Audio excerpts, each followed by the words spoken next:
Hi, we're group 15 and we're focusing on 3D printed cranioplastic implants. Cranioplastic procedures are the surgical repair of a skull vault defect through removing the damaged section of bone and reinsertion of it or reinsertion of non-biological materials.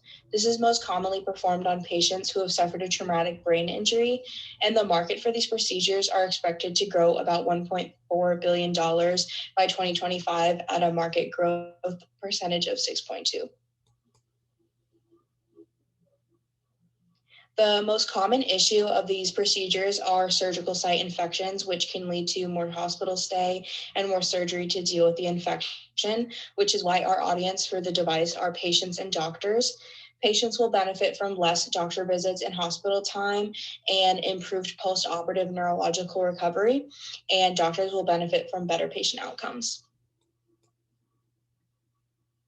The current procedure starts by shaving down the surgical site and opening along the scar. Scar tissue is then removed to reveal the bone edge. The custom cranioplasty is then fitted and screwed into place. The temporalis muscle is then identified and freed and affixed to the implant. The bone then grows between the matrix of the implant over time, which reconstructs the contour of the skull. Our composition is the 7 most common materials for cranioplasty. PEEK is the gold standard material. It is a tough bioinert material with a customized fit and no temperature conduction. PEG is a 3D printed variant of PEEK with the addition of more pores to allow for better osseointegration. PMMA is used for procedures with extensive modifications. It is cost-effective, durable, heat-resistant, and bioinert. Autologous bone grafts uses a piece of the patient's bone for the implant. It has low rates of fraction, and provides all the biological factors necessary. Titanium mesh is commonly used in small defects. It is non-inflammatory, non-corrosive, has low infection rates, and has good osseointegration. Aluminum ceramic is the most used advanced ceramic material. It is tissue compatible, chemically stable, and has low infection rate. Finally, hydroxyapatite is an inorganic constituent of bone.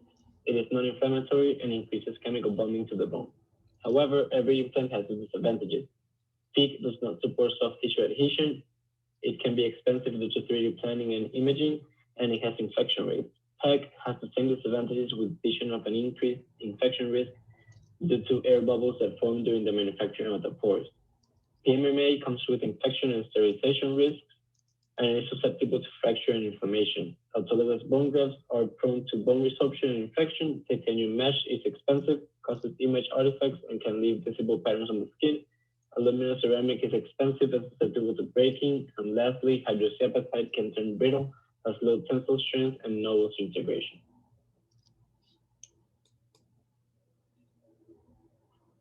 Our device is composed of the combination of a PEEK implant and a titanium mesh fixation structure to improve adhesion and integration. Additionally, they're coated with a calcium phosphate layer and an antibacterial layer composed of silver ions. Each layer of the device has different purposes that will be explained thoroughly in the upcoming slide. As seen on the image on the right, going from the bottom to the top, the PEEK implant is placed on the operation site, followed by the calcium phosphate and an antibacterial coating, then the titanium mesh, and finally the second layer of coating. The combination of this design results in higher degree of porosity on the surface, an increase in sites for bone regeneration, and a decrease in infection rate. So our approach focuses on creating a strategy that will help increase bone regeneration and implant integration, as well as decrease the risk of infection after surgery. One major problem with the current approaches is the lack of bone growth promotion at the implant site. Our goal is to increase the surface interactions of the material to provide greater support for tissue adhesion and for new bone growth on the implant. PEEK was chosen as the material for this application because of its favorable mechanical properties in bone applications and because of its toughness. Increasing the integration will be done by increasing the porousness of the implant material. A pore size of about 200 to 300 micrometers throughout the PEEK implant can increase the tissue adhesion and provide more sites for bone ingrowth with the greater amount of space that comes with the tiled design.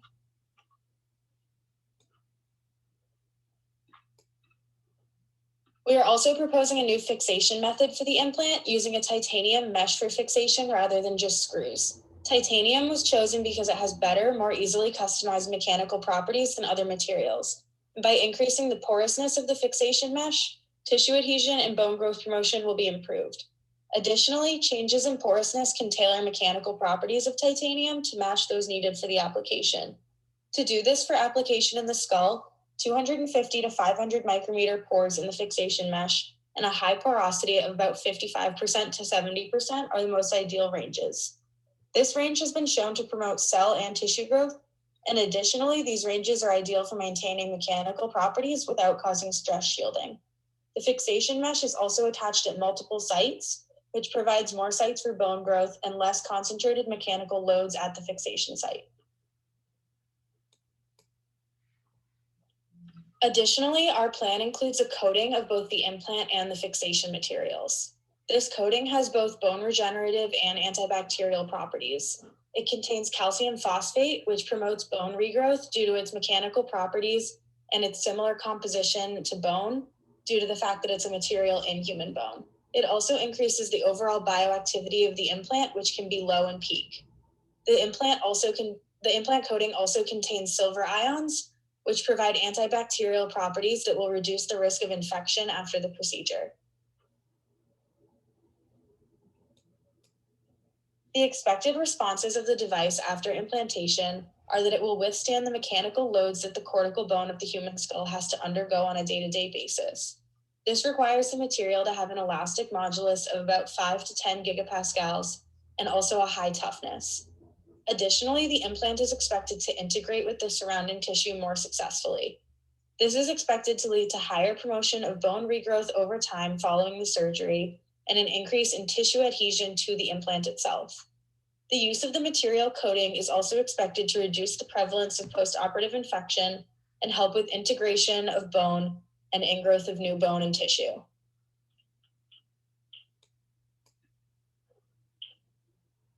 For manufacturing of this device, the titanium mesh and PEEK will be 3D printed separately based on individual 3D reconstructed scans from patient specific measurements. The PEEK will be fixated onto the mesh using bone cement, and the device will be sterilized using UV light, which may enhance the protein absorption and cellular adhesion by impacting the electrostatic states of both printed materials. To guarantee our cranioplastic implants achieves our goal in applications, we will test our design's performance on the following aspects. To get reliable outcomes, we will have 3 comparison groups and 3 test groups for each test at least.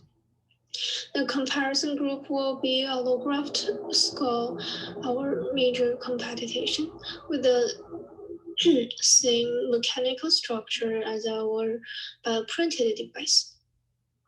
After having a 3D scanning of the skull and build a model based on that, our 3D printed cranioplastics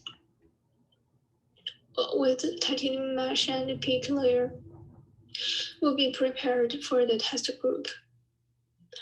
Besides the comparison and test groups, we will use a control group for in vivo test. We will use pigs as large animal models, and due to its the similarity of its bone structure and mechanical properties with humans. Our first step of the in vitro test is the mechanical properties of the samples. Although PEEK has similar mechanical properties as bones, and patients has less chances to have stress shielding effects after the procedure, but since we are having a porous design, the compressive stresses might be reduced. So that we need to follow the ISO standard run the test for elastic modulus, tensile flexor stress, and comparison test. All of this will be performed on an Instron universal testing machine. Tissue interaction is another important aspect to test. In this section, we'll focus on osteoinduction and follow the standard design for porous materials. ISO 10983 Chapter 6 is what we're going to follow and run the histopathological analysis. Since it's suitable for the material we're using, and we'll analyze the local effects and systematic effects. For in vivo test, a 3D scanner of the animal skull model will be first scanned, and we'll print our design based on that virtual mode. We'll perform surgical procedures on the test group's comparison group and control group to minimize the procedure's impacts on the result. Inflammatory and immune responses are highly related to the complication rate, and thus it is really important to the effectiveness of our product. We chose a 30 days experiment window which because of the long complications happens after the surgery in different researches. So if we can test for the most commonly happen time for complications, we'll be able to determine whether our device is effective in reducing complication rates or not. As for the testing procedure, inflammation and wound healing process will be applied in different standards as shown over here. However, because they are close related to each other on different stages, as shown in the picture, we decided to perform this together and keep monitoring cytokines and cell proliferation changes, including helper T cell and macrophages and so on. Since we have different material in our devices, it is important to test each one's degradation rate and find out whether degradation will impact the device's function or not. So we have three different standards for our device will be run in the in vivo test. Since we are considering to perform all of this test in one group of animals, we can limit the number of animal tests and fulfill the requirements for different standards at the same time. Although cranioplasty is not a blood contacting implant, static blood incubation models will be used to determine the hemocompatibility of our biomaterials in vitro testing. As shown in the image below, following the ISO 10993 Section 4 standard guidelines, fresh human blood is collected and anticoagulated with low-dose heparin. Activation markers are then analyzed before incubation with the test materials. Once it is transferred into a static test model, the test materials are incubated with the blood or plated rich plasma at 37 degrees Celsius without flow conditions. Once incubation is completed, the activation markers and the surface of the test material is analyzed to determine the interaction of the blood cells and the proteins with the surface. To test the product cytotoxicity following the ISO 10993 Section 5 guidelines for biological testing of medical devices, the trypan blue dye exclusion test will be used. This test is conducted by culturing endothelial cells on a device and a comparison device for a total of 7 days. Once culturing is completed, a cell suspension is prepared for both cell cultures, and the dye is injected into the centrifuge and diluted cell suspension. The cells are then counted within 3 to 5 minutes with a hemocytometer and microscope, and cell viability is calculated using the viable cell formula shown below. As a conclusion, our product can provide less operation time than autologous transplant, and it will also produce less complication rates for the patients. Definitely improved their life quality and the chances to get infected or having a second surgery due to this. But we also are looking for doing more improvements in the future. One of the part is the high cost for the implant, and also another part is our complex manufacturing process, which including at least 3 different materials.